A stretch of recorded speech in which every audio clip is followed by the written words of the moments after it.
बिस्मिल्लाहिर्रहमानिर्रहीम। मैं रद्दी कागज बेचती थी। मुझे बहुत शौक था मस्जिद नबी देखने का, मगर गुर्बत की वजह से जा ही नहीं सकती थी। इसीलिए अक्सर ईद मिलादुन नबी पर खूब तैयार होकर दुरूद शरीफ पढ़ा करती। इस बार भी मैंने अपने लिए भूखे रहकर जमा शुदा पैसों से 12 रबीउल अव्वल के लिए खूबसूरत जोड़ा खरीदा ताकि पहन सकूं, मगर बहू ने मेरा वो जोड़ा फाड़ दिया। वो बोली, तेरी टांगें कब्र में है, ऐसे कपड़े पहनकर क्या करेगी। मैं पूरी रात रोती रही। फजर के वक्त जो ही वो फटे कपड़े पहनकर नमाज पढ़ने लगी तो अल्लाह की कुदरत देखकर आंखें फट पड़ी। मैं कोई मुंह में सोने का चमचा लेकर पैदा नहीं हुई थी, बल्कि मैंने इंतहाई गुर्बत में आंख खोली। मेरी जिंदगी में जब भी कोई मुश्किल मरहला आया तो मुझे अल्लाह ने थाम लिया। बचपन से ही मैं अपने दुख सुख अल्लाह से ही कहती थी। जब फकत मैं 11 बरस की थी तब अचानक खेल के दौरान मेरे कानों में अजान की आवाज गूंजी तो मैंने एकदम गले में से दुपट्टा निकालकर अपने सर पर सही से जमाया और आंखें बंद करके खड़ी हो गई और अपने दिल की गहराई से दुआ मांगने लगी, या अल्लाह, मुझे और मेरी माँ को इन गमों से निजात दे दे। और साथ ही साथ अजान के कलिमात भी दोहराने लगी। दरअसल कल रात ही अब्बा कई रातों के बाद घर लौटा था और जरा सी बात पर उसने अम्मा को इतना मारा था कि उसके पूरे बदन पर नील ही नील पड़ गए थे। अब्बा तो अपना गुस्सा उतार कर चला गया, लेकिन अम्मा सारी रात से सकती रही। उसकी सिसकियां और आंसू मेरे दिल पर गिरते रहे। सुबह होते ही वो अपने टूटे बदन के साथ फिर अपने काम पर चली गई, लेकिन मैं जानती थी कि अपनी तबीयत खराबी के बावजूद अगर वो घर से बाहर काम करने के लिए निकली है तो इसकी वजह सिर्फ मैं थी। वो मुझे ज्यादा से ज्यादा सुख पहुंचाने के लिए जो बन पड़ता वो कर रही थी। यही वजह थी कि मैं अपनी माँ की इन कुर्बानियों की बहुत कदर करती थी। अजान के वक्त मुझे दुआ के लिए हाथ उठाए देखकर मेरी सहेली बोली, ये पगली फिर से शुरू हो गई। तो उसकी बात पर बाकी सब हंसने लगी। मैंने धीरे से आंख खोलकर उसकी तरफ देखा तो उनके चेहरे हंसी से सुर्ख हो रहे थे, जैसे मेरे लिए अजान का एहतराम करना उनके लिए सिर्फ एक मजाक था। लेकिन मैं खामोश रही। मुझे अपने इर्द गिर्द अपनी सहेलियों की हंसने की आवाजें बदस्तूर आ रही थी। पगली हो गई है ये तो, भला अजान की आवाज पर ऐसे कौन करता है। वो सब मुझ पर अजीब अजीब जुमले कसती जो मेरे दिल में तीर की तरह जाकर लगते, लेकिन मैंने पलटकर उन्हें ना तो कभी जवाब दिया और ना ही कभी उनकी बात का बुरा मनाया। उनमें से एक दो सहेलियां बड़े ही तजस्सुस से मुझसे पूछती, आंखें बंद करने से क्या होता है, क्या तुम्हें कुछ दिखाई देता है। तो मैं अपनी समझ के मुताबिक उन्हें जवाब देती, बस अजान से एक सुकून मिलता है। सुकून? मेरी एक सहेली तंज़े अंदाज में कहती, तुम्हारी बातें सुनकर कभी कभी ऐसा लगता है कि तुम बहुत जल्दी फकीर नहीं बन जाओगी, बस पर तुम्हारा आस्थाना बनाना पड़ेगा, झंडे लगाने पड़ेंगे। तो उसकी बात पर मेरी सारी सहेलियां खिलखिलाकर हंस पड़ती। तब मैं उसकी बात सुनकर खामोश हो जाती। शायद मैं उन्हें कभी समझा ही न पाई कि अपनी तन्हाई, गुर्बत और छोटी छोटी चीजों की तरसाहट, अम्मी अब्बा की लड़ाइयां और मेरे अंदर के शोर शराबे से सिर्फ मुझे अजान की आवाज ही सुकून देती है। लेकिन मैं जानती थी कि मेरी बातें उन्हें समझ नहीं आएंगी। शाम ढलते ही हम सब खेल खत्म करके अपने अपने घरों की तरफ लौटने लगते, जहां मैं एक लंबी रात करवटें बदल बदल कर सोते जागते काटती। मेरी आंखें रावलपिंडी की एक कच्ची बस्ती की तंगो तारीख गली में खुली थी, जहां आसमान का रंग भी धुंधला नजर आता था। यहाँ गलियां तंग और तारीख थी। धूप भी कभी पूरी तरह जमीन पर नहीं पहुंची, लेकिन गर्मी हो या सर्दी, मैं और मेरी सहेलियां इन गलियों को अपना आंगन समझते हुए खेलते थे। मेरी सारी खुशियां इन सहेलियों के साथ इस गली में खेल तक महदूद थी। हम में से कोई बहुत अमीर और खुशहाल नहीं था, मगर मैं उनमें से ज्यादा खुश रहने की अदाकारी करती थी। मेरी अम्मी लोगों के घरों में काम करके मुझे पाल रही थी, जबकि मेरे अब्बा जिंदा थे, लेकिन उनके होने के बावजूद एक यतीम की तरह पल रही थी मैं। खुदा जाने उनका क्या मसला था कि उन्हें अम्मी के अलावा हर दूसरी औरत सलीकामंद और खूबसूरत लगती, मगर जो औरत इज्जत से उनके घर को संभाल रही थी उसका कहीं पर भी वो कोई तस्करा नहीं करते थे। उनका बाहर कई औरतों के साथ चक्कर था। वो घर में बहुत कम टिकते थे, लेकिन जितनी देर भी घर होते बस अम्मी से लड़ते रहते। अपने वालिदैन की ये लड़ाइयां देख देख कर मैं अंदर तक खाली हो गई थी। यही वजह थी कि मैं वक्त से पहले ही बहुत बड़ी हो गई। मेरा कोई भाई बहन नहीं था, इसीलिए मैं स्कूल से वापस आकर अपने घर के घुटनज़दा माहौल से थोड़ी देर के लिए सुकून का सांस लेने अपनी गली में खेलने के लिए निकल आती। थोड़ी देर बाद मेरी सहेलियां भी एक एक करके जमा होने लगती, जहां हम कभी चोर सिपाही, स्टापू तो कभी रस्सा कशी शाम तक खेलते रहते। और जब अम्मी काम से वापस आती तो मैं भी उनके साथ घर चली जाती। अम्मी मुझ पर अक्सर खफा होती थी कि तुम अब बड़ी होती जा रही हो, यूं सारा सारा दिन गलियों में खेलना मुनासिब बात नहीं है। लेकिन मुझे अम्मी को कभी ये बात समझानी ही ना आई कि खाली घर में रहकर मैं क्या करूं, कितनी देर तक दीवारें देखूं। इस तन्हाई से ऐसा दिल घबराता है कि ना चाहते हुए भी मैं गली में आ जाती हूँ, जो मेरी खुशी का वाहिद मरकज थी, जहां मेरी सहेलियां मेरे इंतजार में बैठी होती थी। यहां मैं अपनी सहेलियों के संग हंसती, बेधड़क कह कह लगाती, थोड़ी देर के लिए ही सही, मगर मैं अपने सारे दुख भूल जाती। लेकिन मेरी एक अजीब सी आदत थी कि जब भी अजान की आवाज मुझे आती तो मैं खेलना छोड़ देती और खामोशी से आंखें बंद करके पूरी तवज्जो के साथ अजान को सुनती। वो एक ऐसा लम्हा होता कि मेरी सहेलियां भी रुक कर मुझे देखने लगती।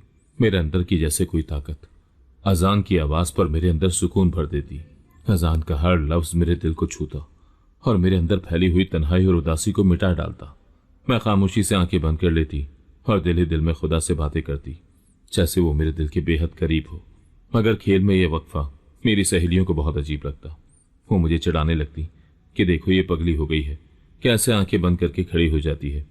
कभी कभी वो मुझे घेर लेती और हंस हंस कर मेरा मजाक उड़ाती।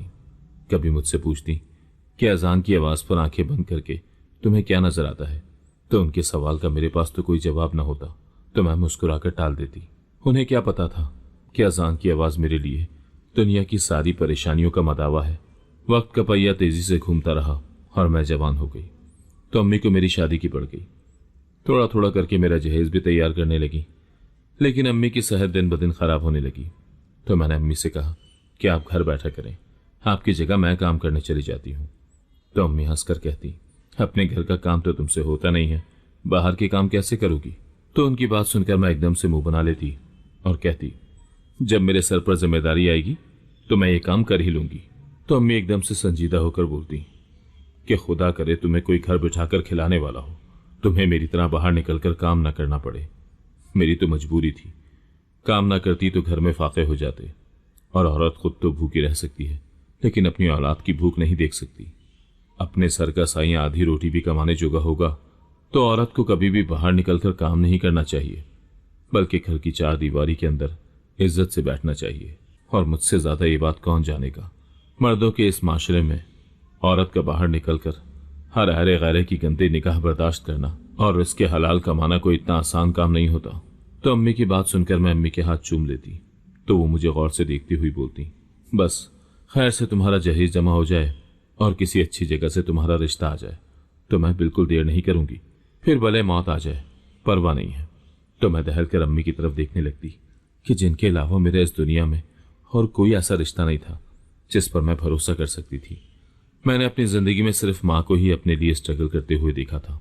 रह गए अब्बा तो उनका होना ना होना एक बराबर था। ना तो उन्हें घर से कोई दिलचस्पी थी, न ही हमसे, न ही उन्होंने कभी हमारे दुख दर्द में अपनी मौजूदगी का एहसास दिलाया। लेकिन कुछ दिनों से अब्बा जरूरत से ज्यादा ही घर में रहने लगे थे। अम्मी से भी बहुत आराम से बात करते तो मुझे लगा कि अब्बा अब वक्त के साथ साथ बदल रहे हैं। यही बात मैंने अम्मी से की, लेकिन वो इंतहाई फिक्रमंदी से मेरी तरफ देखकर बोली, जो शख्स सारी जिंदगी नहीं बदला वो अब कैसे बदल सकता है। बस दुआ करो कि खैर हो। मुझे कुछ अच्छा महसूस नहीं हो रहा। तो मुझे लगा कि अम्मी जरूरत से ज्यादा सोचने लगी हैं, लेकिन जल्द ही मुझे पता चल गया कि मेरी माँ का तजुर्बा मुझसे कई गुना ज्यादा था और वो ऐसा सोचने पर हक बचाने भी थी।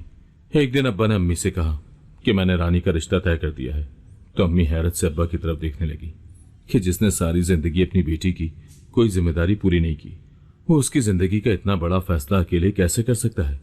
अम्मी ने हैरत से अब्बा की तरफ देखते हुए कहा, आपने इतनी जल्दी रिश्ता तय कर दिया और मुझसे पूछना तक गवारा नहीं किया। तो तुमसे क्या पूछूं, तुम्हारी आंखों पर तो पैसे कमाने की पट्टी सवार है, तुम्हें नजर ही नहीं आता कि तुम्हारी बेटी जवान हो गई है।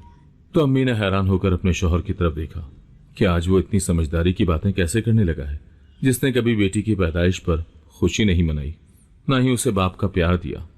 आज वो उसके लिए इतना फिक्रमंद कैसे हो गया है। दाल में कुछ तो काला है, अम्मा धीरे दिल में सोचने लगी। फिर बड़े तहम्मुल से बोली, आपने रानी का रिश्ता किससे तय किया है। तो अब्बा ने इंतहाई बेनियाजी से कहा, एक पठान है, अच्छा कमाता है, घर भी अपना जाती है, अपनी रानी को बहुत खुश रखेगा, और क्या चाहिए।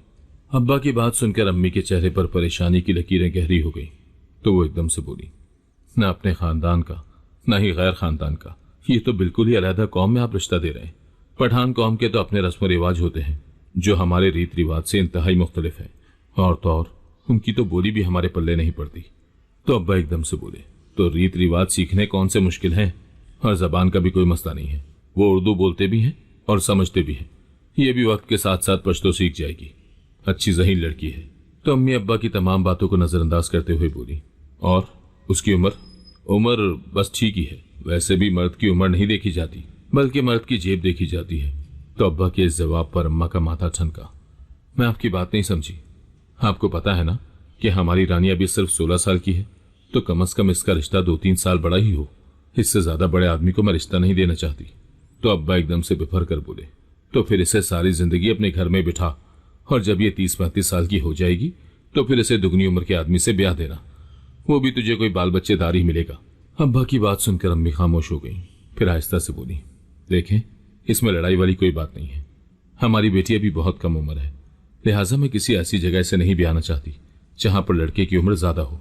अरे तो तेरी बेटी से बिना जहेज के शादी करेगा कौन? शुक्र नहीं करती कि अगले को किसी किस्म का जहेज नहीं चाहिए। तू और मैं अगर सारी जिंदगी उल्टे भी लटक जाएं तो इसका जहेज नहीं बना पाएंगे। और आजकल बिना जहेज की लड़कियां वालिदैन की दहलीज पर ही बुढ़ी हो जाती हैं। आपकी बात दुरुस्त है, लेकिन कुछ नहीं। अच्छा खासा सेहतमंद आदमी है, और सबसे बड़ी बात यह है कि ठीक ठाक कमाता है।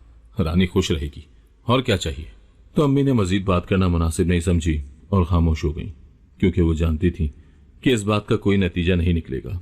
और उस दिन मुझे अब्बा की हिकमत अमली समझ आई कि वो कुछ दिन से मुझसे और अम्मी से क्यों बड़ी मोहब्बत से बात करने लगे थे। वो जुमे वाले दिन अपनी रस्में करने के लिए आएंगे। तुम रानी को भी तैयार कर देना, अभी दुआ खैर होगी, और 1-2 महीने के बाद रुखसती कर देंगे। तो अब्बा की बात सुनकर अम्मी गुस्से से बोली, ये हमारी बेटी है, कोई गाय भैंस नहीं है कि जो आपने तय कर लिया वो ही होगा। जब तक मैं लड़का नहीं देखूंगी तब तक इस रिश्ते के लिए हाँ नहीं करूंगी। तो अब्बा ने गुस्से से कहा, मैं देखता हूं तुम कैसे इनकार करती हो। और फिर वो अम्मी को धमकी देते हुए घर से बाहर चले गए।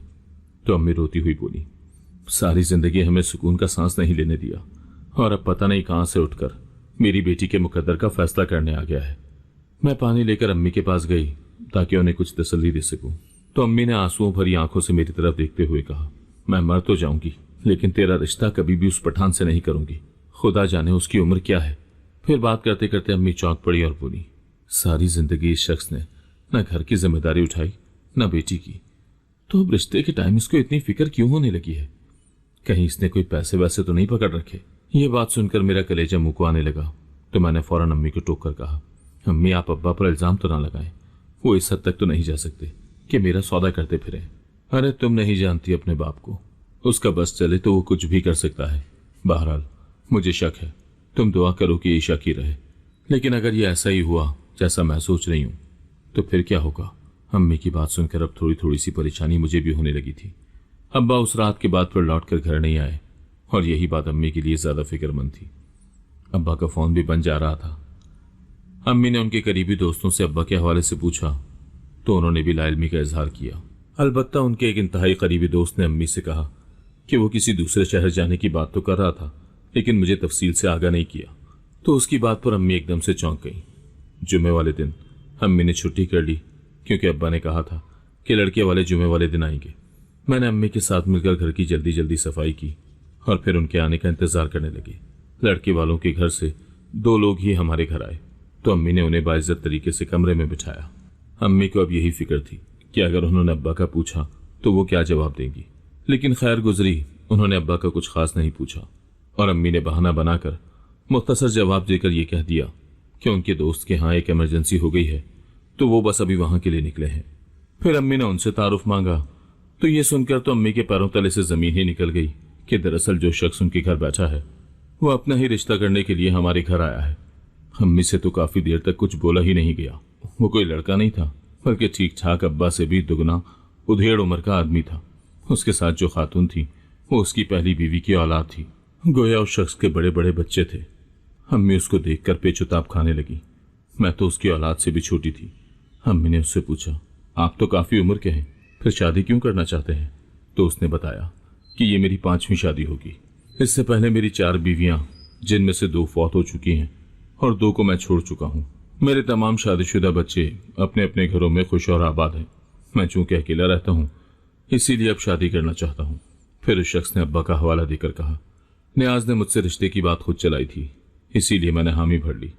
तो अम्मी एकदम से बोली, मेरी एक ही इकलौती बेटी है और बहुत ही कम उम्र है। आपको अपनी उम्र के मुताबिक कोई रिश्ता ढूंढना चाहिए। बाकी मेरे खावंद ने मुझे आपके बारे में तफसील से कुछ भी नहीं बताया था, इसीलिए मैं इस रिश्ते से इनकार करती हूँ। इनकार की बात सुनकर वो दोनों बाप बेटी एक दूसरे की तरफ देखने लगे। अम्मी की बात सुनकर उस शख्स के चेहरे का रंग बदल गया और आंखों में एकदम से गुस्सा दिखाई देने लगा। कुछ पल खामोशी से वो अम्मी को देखता रहा, फिर आहिस्तगी से बोला, ठीक है बहन जी, अगर आपको हमारा रिश्ता कबूल नहीं है तो फिर हमारा पैसा वापस कर दें। तो अम्मी हक्का बक्का रह गई, कौन सा पैसा, कैसा पैसा? तो वो शख्स अपने होंठ भींचते हुए बोला, नियाज ने मुझसे शादी के एवज 2 लाख रुपए लिए हैं। 2 लाख? अम्मी जेरे लब बड़बड़ाई। 2 लाख का सुनकर अम्मी के तो पसीने ही छूट गए। जी बहन जी, 2 लाख। आप उसकी बीवी हैं, तो क्या आपको नहीं पता इस बात का? वो इंतहाई तंजिया लब लहजे में बोला।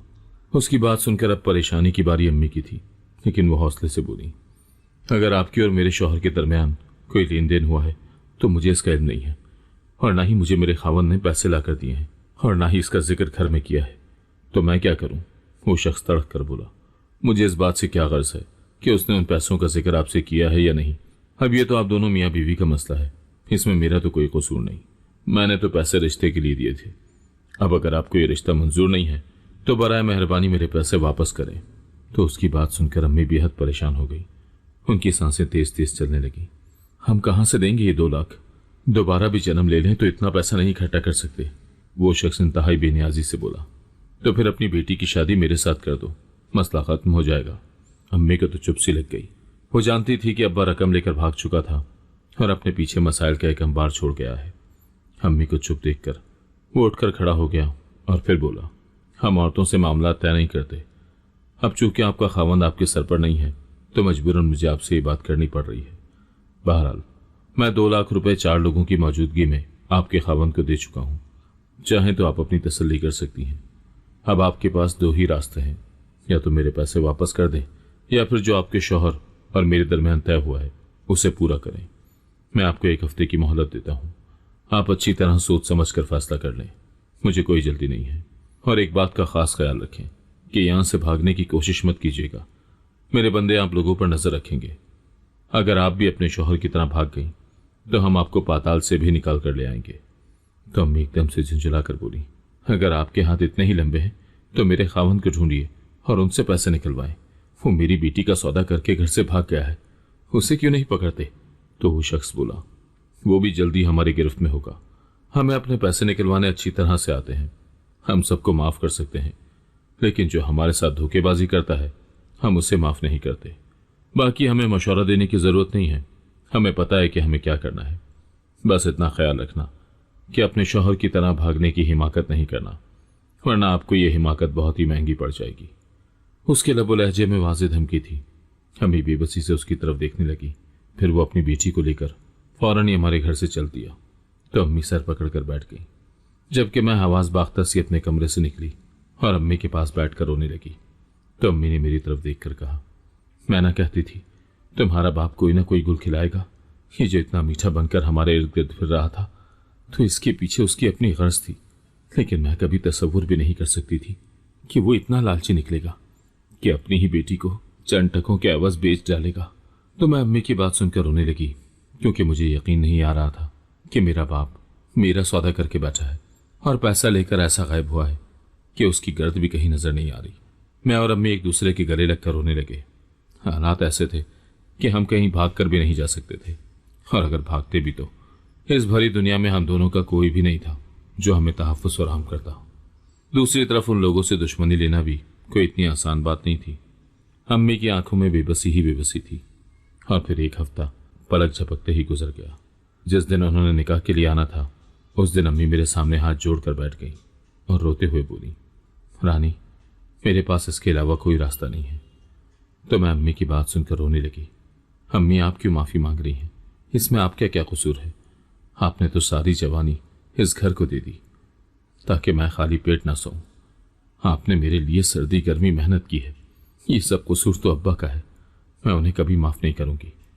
मैं हिचकियां लेकर रोने लगी। तो अम्मी ने अपने कांपते लबों से मेरे माथे को चूमा। वो पठान हस्बे वादा अगले हफ्ते निकाह के लिए हमारे घर आ गया। तो अम्मी ने इंतहाई बोझल दिल के साथ मेरा निकाह मेरे बाप से भी दुगनी उम्र के आदमी से पढ़वा दिया।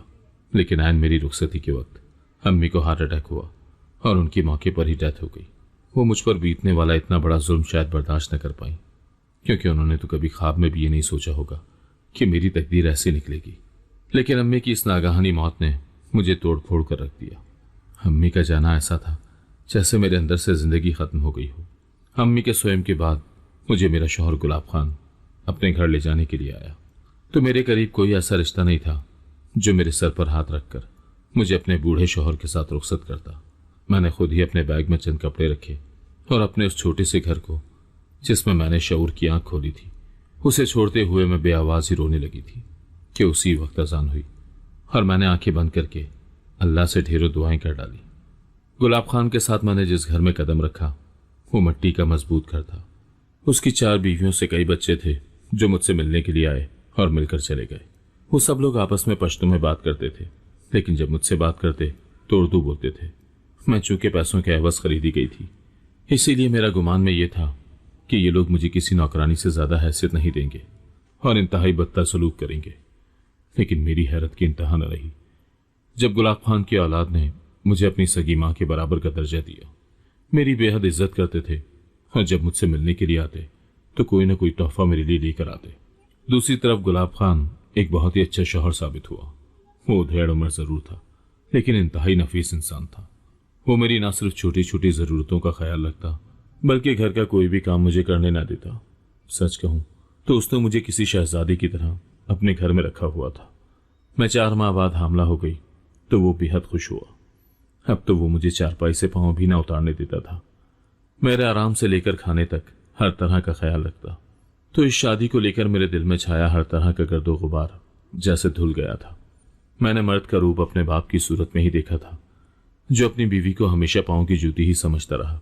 लेकिन गुलाब खान ने मेरे जहन में बने मर्द के उस तस्वुर को हमेशा हमेशा के लिए खत्म कर दिया और उसने अपने कौलो फेल से मुझे ये बताने की कोशिश की कि मर्द की जात मेहरबान भी होती है, वो इज्जत देना भी जानती है। तो जाने क्यों अजान के टाइम मांगी मुझे अपनी दुआ और कबूलियत पर पक्का यकीन हो गया और मैं हर सांस अल्लाह का शुक्र अदा करने लगी कि उसने मुझ पर एक इंतहाई मुश्किल आजमाइश आसान कर दी। 9 माह के बाद अल्लाह ने मुझे चांद सा बेटा दिया जिसका नाम मेहरबान खान रखा गया। मैं अपनी जिंदगी से बहुत मुतमईन थी कि अचानक मेरी हस्ती बस्ती जिंदगी को किसी की नजर खा गई। गुलाब खान को लगने वाली हल्की हल्की खांसी अब मुस्तकिल रहने लगी। खांसी की महंगी से महंगी दवाई पीने के बाद भी उसकी खांसी को आराम नहीं आ रहा था। तो मेरे कहने पर उसने अपना एक टेस्ट करवाया। तब पता चला कि उसे तो टीबी हो गई है। मेरे लिए यह खबर किसी कयामत से कम नहीं थी, लेकिन मैं ज्यादा परेशान न हुई क्योंकि मैं जानती थी कि गुलाब खान की औलाद इस मुश्किल वक्त में अपने बाप के साथ खड़ी होगी। लेकिन मेरी तो हैरत की इंतहा न रही जब उसकी औलाद ने मुश्किल की इस घड़ी में उसे बिल्कुल ही तनतनहा छोड़ दिया। तो वो किसी मासूम बच्चे की तरह मेरे सामने बिलक पड़ा। ये वही गुलाब खान था जिसने कभी अपने पैसे और औलाद की ताकत के नशे में मेरी बेबस माँ को धमकाया था। तो मेरी बेबस माँ बस रो पड़ी थी। आज वही गुलाब खान बेचारगी की तस्वीर बना मेरे ही सामने रो रहा था। लेकिन जाने क्यों मुझे उसका यूं परेशान होना देखा नहीं जा रहा था। हर बार जब वो जोर से खांसता तो मैं बेख्तियार उसकी तरफ मुतवज्जे हो जाती। कुछ दिन से उसकी हालत बहुत ज्यादा खराब हो रही थी, लेकिन वो हर बार यही कहता कि ये तो उम्र का तकाजा है। तो मैं फिक्रमंदी से बोली, आपकी तबीयत ठीक नहीं है, आप दवा क्यों नहीं बदल लेते? तो वो सांसें बहाल करने की कोशिश करते हुए बोला, दवाएं भी कब तक असर करेंगी? हाँ, तुम्हें पता तो है मैं मजदूर आदमी हूँ, डॉक्टर के चक्कर लगाने की अय्याशी नहीं कर सकता। तो आप अपनी औलाद से कहना कि वो आपको पैसे भेजे ताकि आप किसी अच्छे डॉक्टर से अपना इलाज शुरू करवाएं। तो वो मेरी तरफ जख्मी नजरों से देखकर बोला, आजकल कोई किसी का नहीं है, बस अल्लाह किसी का मजबूर ही ना करे। तो उसकी बात सुनकर मेरी आंखों में आंसू आ गए। आप तो सारी रात खांसते रहते हैं, आपकी तकलीफ मुझसे देखी नहीं जाती। वो चंद लम्हे खामोश रहा, फिर बोला, तुम फिक्र न करो, मेरा वक्त आ गया है, कुछ दिन और बर्दाश्त कर लो।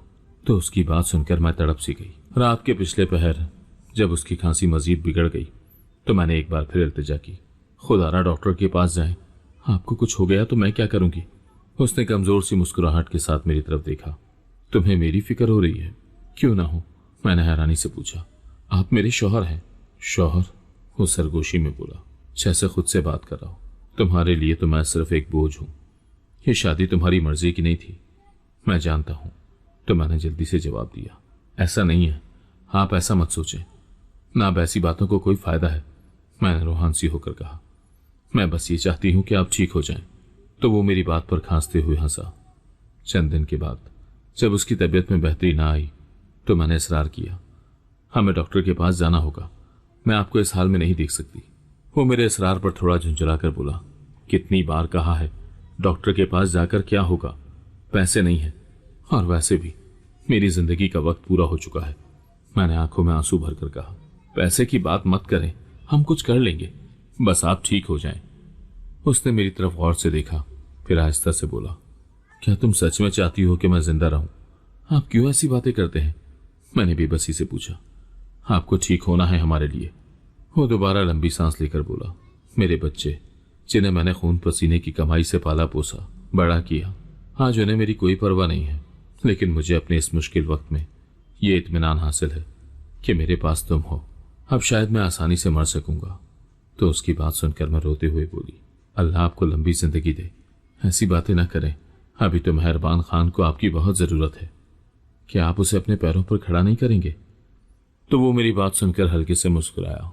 मेहरबान खान को मैं पैरों पर खड़ा कर सकूं या ना कर सकूं, लेकिन मुझे इतनी उम्मीद जरूर है कि उसकी मां बहुत बहादुर है। तुम उसकी परवरिश बहुत अच्छे से कर लोगी, मुझसे भी बहुत बेहतर। मैं मुतमईन हूं कि मेरा बेटा एक महफूज हाथ में है। अब अगर मुझे मौत भी आ जाए तो मैं इतना फिक्रमंद नहीं हूं। गुलाब खान की बेरब्त बातें मुझे यह एहसास देने लगी थी कि जैसे कुछ होने वाला है। मैं खुद को उसकी जुदाई के लिए ज़हनी तौर पर तैयार नहीं कर पा रही थी। ये ठीक है कि वो मुझसे उम्र में काफी बड़ा था, लेकिन उसने मुझे कभी तकलीफ नहीं दी थी। वो कुछ बोलना चाहता था, लेकिन अचानक खांसी का जोर फिर से बढ़ गया। मैं बेचैन होकर उसके पास ही बैठ गई। रात भर वो खांसता रहा और मैं सारी रात उसके पास बैठी रही, दिल में दुआ करती रही कि अल्लाह इसे शिफा दे दे। लेकिन मेरे दिल के किसी कोने में एक खौफ भी था कि शायद वो ठीक ही ना हो। रात का पिछला पहर था और वक्फे वक्फे से वो खांस रहा था। मेरी नींद आंखों से गायब हो चुकी थी, तो मैं उसकी चारपाई के पास ही आकर बैठ गई और उसे मुसलसल तसल्ली देने की कोशिश करती रही। मुझे एक वक्त में तो ऐसा लगा जैसे उसे मेरी कोई बात भी सुनाई नहीं दे रही। वो पहले की निस्बत काफी कमजोर लगने लगा था और फिर मेरे देखते ही देखते वो हमेशा के लिए चुप हो गया। उसकी मौत ने मुझे तोड़ कर रख दिया।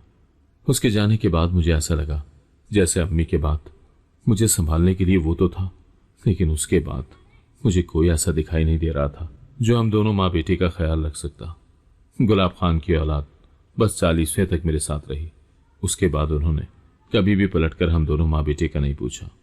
जिंदगी का ये मुश्किल वक्त किसी कड़े इम्तहान की तरह मेरे सर पर खड़ा था। घर में जो थोड़ी बहुत जमा पूंजी थी वो आहिस्ता आहिस्ता खत्म होने लगी। शौहर की वफात के बाद जिंदगी का पहिया जैसे रुक सा गया था।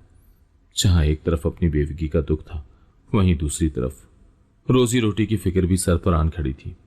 मेरे पास ना कोई तालीम थी, ना ही हुनर। समझ ही नहीं आ रही थी कि पेट का दोज़ख भरने के लिए ऐसा क्या करूं। तभी अचानक मुझे ख्याल आया कि क्यों ना अपनी अम्मी की तरह मैं भी किसी बंगले या कोठी में काम तलाश कर लूं। चनाचा एक दिन मेहरबान खान को साथ लिया और 2-3 बड़ी बड़ी कोठियों के मालिकों से जाकर मिली। मैं चूंकि जवां जहां थी और काफी सेहतमंद भी, तो मुझे फौरन ही काम पर रख लिया गया।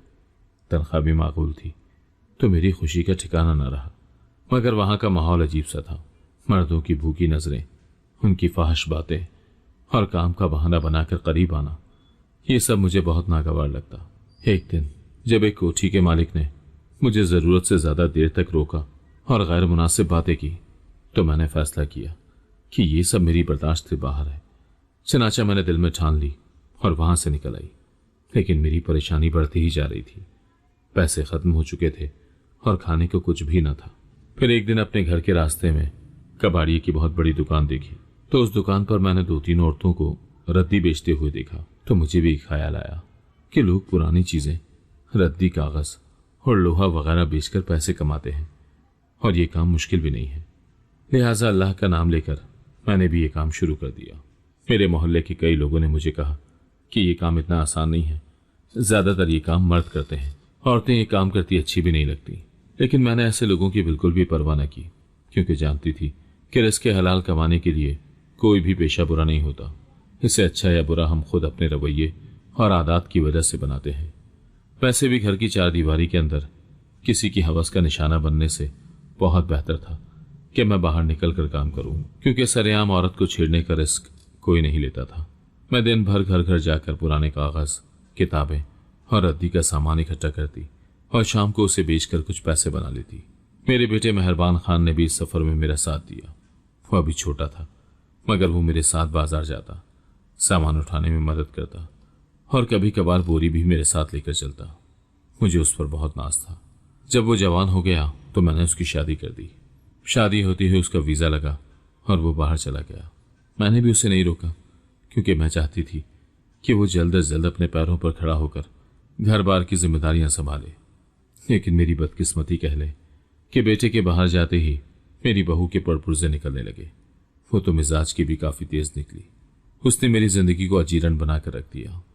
जब तक बेटा मौजूद था तो उसके सामने वो मेरी बड़ी खिदमत करती, मुझे उठकर पानी भी न पीने देती और खाना भी मेरे मुंह के आगे रखती। लेकिन मेरे बेटे के जाते ही उसने तमाम खिदमत गुजारी से अपने हाथ खींच लिए। यहां तक कि अगर मैं बीमार होकर चारपाई पर लेट जाती तो वो मुझे पानी तक का ना पूछती। मैं मरते जीते अपने लिए खुद ही खाना भी बनाती।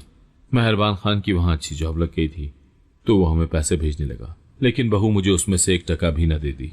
मेरे पास इतने पैसे भी ना होते कि बीमारी की हालत में अपने लिए कोई दवा ही खरीद सकूं। तो मैंने सोचा कि ऐसे किस तरह से वक्त गुजरेगा। लिहाजा मैंने दोबारा से काम करने की ठान ली और दोबारा से रद्दी कागज इकट्ठा करने का काम शुरू कर दिया। मेरे काम के दौरान जब जब अजान होती तो मैं उसी मोहब्बत के साथ दुआएं मांगती। अजान और अल्लाह से मोहब्बत बचपन से मेरे दिल में थी, मगर अब इस मोहब्बत में और इजाफा हो चुका था। अब मेरा दिल चाहता था कि अल्लाह का घर देखूं, मस्जिद नबी की ज़ियारत करूं सल्लल्लाहु अलैहि वसल्लम। मगर इस वक्त मैं जिन हालात से गुजर रही थी उसमें तो कहीं दूर दूर तक मुझे अपने इस ख्वाब के पूरा होने का यकीन नहीं था। लेकिन ख्वाहिशों पर किसका बस चलता है। हर ईद मिलादुन नबी के मौके पर मैं खूब तैयार होकर दुरूद शरीफ पढ़ा करती। इस बार भी मैंने भूखे रहकर कुछ पैसे जमा किए थे ताकि अपने लिए 12 रबी अव्वल के दिन पहनने के लिए एक खूबसूरत जोड़ा खरीद सकूं। न जाने क्यों मेरा दिल चाहता था कि इस बार मेरे तन पर फटे पुराने कपड़े ना हों, तो अल्लाह ने मेरी ये ख्वाहिश भी पूरी कर डाली। रबीउल अव्वल करीब आ रहा था और मैंने अपने लिए बड़ी मेहनत से इस बार एक जोड़ा खरीद ही दिया। वो जोड़ा देखकर मेरी आंखों में खुशी के आंसू आ गए थे। मैं उस जोड़े पर बार बार मोहब्बत से हाथ फेरती और अपनी खुशनसीबे पर नाजा होकर सोचती कि मैं इस जोड़े को ईद मिलादुन नबी के दिन पहनूंगी। लेकिन जाने क्यों मेरी बहू ने जब से ये जोड़ा देखा तो वो बिला वजह ही चिढ़ गई और मुझसे इंतहाई बदतमीजी से बात करते हुए बोली, इस उम्र में ऐसे कपड़े पहनोगी? तुम्हारी टांगे कब्र में है, लेकिन शौक तुम्हारे शोक औरतों जैसे हैं। शर्म करो, इस उम्र में ये चौंचले तुम पर अच्छे नहीं लगते। तो उसकी बात सुनकर मेरा दिल दुख से भर गया। जोड़ा मेरी मेहनत की कमाई से आया था और मैंने बड़े ही अरमानों से खरीदा था, लेकिन उसकी बात सुनकर मेरा दिल टूट गया। मैंने कुछ बोलने की कोशिश की, मगर मेरे अल्फाज गले में ही फंस कर रह गए। फिर अचानक उसने वो जोड़ा मुझसे खींचा और फाड़ कर मेरे मुंह पर फेंक दिया और पैर पटकती हुई वहां से चल दी। अपनी इतनी मेहनत से खरीदे जोड़े का ये हशर देखकर मैं तड़प तड़प कर रोने लगी। मेरी आंखों के सामने मेरा ख्वाब चकनाचूर हो गया। ये तुमने क्या कर दिया? तुम्हें शर्म नहीं आती क्या? मैंने रोते हुए कहा। शर्म? वो गुस्से में बोली, शर्म तुम्हें आनी चाहिए। तुम्हें पता होना चाहिए कि तुम्हारी उम्र अब ऐसी चीजों के लिए नहीं रही। वो गला फाड़ के बोली। तो मुझे तो जैसे चुप ही लग गई। मैंने वो फटा हुआ जोड़ा उठाया और अपने सीने से लगाकर रात भर रोती रही। दिल में दुख और आंखों में आंसू लिए मैं 1 मिनट भी न सो सकी। फजर का वक्त हो चुका था और दूर से अजानों की आवाजें मेरे कानों में सुनाई देने लगी तो मैं उठकर बैठ गई। मेरे सीने पर धरा फटा हुआ जोड़ा मेरी गोद में आन गिरा। मैंने वही फटा जोड़ा ज़ेबे तन किया, वजू बनाया और नमाज के लिए खड़ी हो गई। लेकिन नमाज पढ़ते हुए मेरे आंसू गालों पर बहने लगे। मेरा दिल अल्लाह के हुजूर पिघलने लगा। या अल्लाह, मैंने दिल ही दिल में दुआ की, मुझे सुकून दे, मुझे हिम्मत दे। जो ही मैं सजदे में गई, अल्लाह की कुदरत देखकर मेरी आंखें फट पड़ी। मेरी आंखों के सामने एक अजीब सा मंजर आ गया। मैंने देखा कि मस्जिद नबी का गुंबद मेरे सामने है और मैं वहां खड़ी हूं। मेरा दिल धड़कने लगा। ये क्या हो रहा है? ये कैसा मंजर है? ये ख्वाब नहीं था, बल्कि मैं खुली आंखों से अपने घर के कच्चे कमरे में जाए नमाज पर सर रखे रोज़ा रसूल देख रही थी। मुझे मेरे अल्लाह ने मेरे सब्र का कैसा बड़ा अजर दे डाला कि मेरा सारा मलाल खत्म हो गया। अल्लाह ने मुझे अपनी मोहब्बत से नवाज दिया था। वहां जाए बगैर ही मुझे वहां की जियारत करवा दी। मेरा दिल सरशारी से लबालब भर चुका था। जब मैंने सर उठाया तो आंखें शुक्रगुजारी से आंसू बहा रही थी। मेरे दिल में यह मंजर हमेशा के लिए जैसे ठहर सा गया। जब अल्लाह ने मेरी दुआओं का जवाब दिया था, वो लम्हा मेरी जिंदगी की खुशियों का महवर बन गया। मेरी बहू काफी हैरान थी कि मैं इतनी खुश क्यों रहने लगी हूं। अब उसकी किसी भी बदतमीजी पर उसे टोकती क्यों नहीं हूं, बल्कि मेरा बेटा जो पैसे भेजता है उस पर मैं कोई सवाल भी नहीं उठाती तो वो मुझे अजीब शक भरी नजरों से देखती रहती। वो कदम कदम पर मेरे लिए मुश्किलात बनाती, मगर अल्लाह की रहमतें कभी रुकती ही न थी। एक दिन मैं अपने काम से वापस आई तो घर में मेहरबान खान को देखकर मैं सकते में आ गई। मुझे यकीन ही नहीं आ रहा था कि मेरा बेटा परदेश से वापस आ गया है। मैं उसके सीने से लगकर देर तक रोती रही। जब दिल हल्का हुआ तो उसने मुझसे पूछा, मैं कहां से आ रही हूं? तो एकदम मेरी बहू का रंग उड़ गया। मैं जानती थी कि अगर मैंने जरा सा भी अपनी बहू के हवाले से शिकवा किया तो वो उसको उसी वक्त तलाक देकर घर से निकाल देगा। लिहाजा मैंने अपने बहू के तमाम ऐबों पर पर्दा डालते हुए कहा, मैंने अपना पुराना काम शुरू किया था क्योंकि मैं बगैर काम की जिंदगी नहीं गुजार सकती। तो वो मुझ पर खफा होने लगा कि अगर आपको काम का इतना ही शौक है तो घर के अंदर ही मैं आपको एक छोटी सी दुकान डाल देता हूं, लेकिन आज के बाद आप ये काम नहीं करेंगी। तो मैं उसे दुआएं देने लगी।